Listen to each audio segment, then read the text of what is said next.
waa dhacdan naxdin leh in gabar 3 sano jir ah la kufsado. Tani waa hooyo waxa ay la ilmeynaysaa kufsi lagula kacay gabadheeda. Gabadhan yar waa 3 sano jir waxa lagula kacay kufsi. Qaar ka mid ah ehelkeeda iyo hooyadeeda ayaa inooga warbixiyeen sida uu falkaasi u dhacay.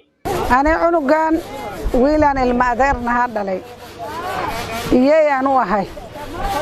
Cunugan waa la xoogay. Iyaydii aabii dhashana way qarisay. wiilkana gabadheeda dhalay wiilkeeda dhalay gabadha wiilka saan yeelana gabadheeda dhashay ida gabadha ay u eexatay cunugan dhigiisa waa la duugay aqeeda waa la duugay asaga taariikh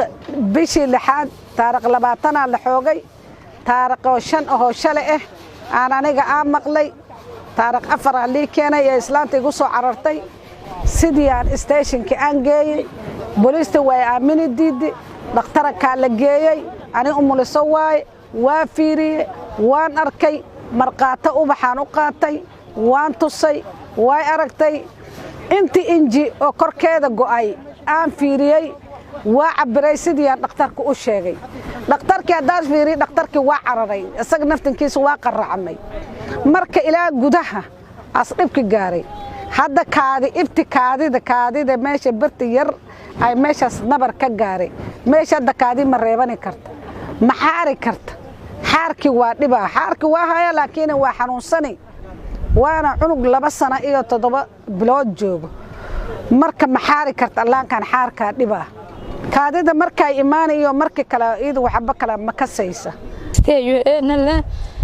nalenta oja amanda bolodke sabade khaatir aabta ayu dhaha jannaad oja dida gaboon una munar oja dida gaboon munar taayim ka fadhiga figara reeradan had feemad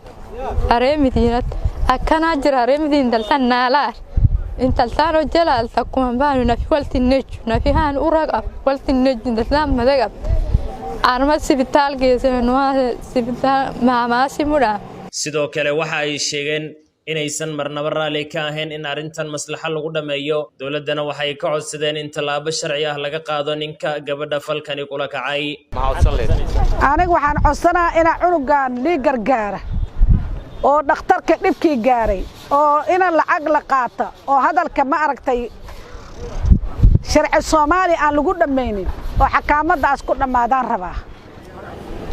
Amanda sina susiga kaban feeda si kastaba ha noqotee ma aha markii ugu horeysay oo lagu faro xumeeyo gabar daadeedu ay 5 sano jir tahay ismaamulka Wajeer Cabdiraxmaan Mucaawiye warbaahinta ismaamulka Wajeer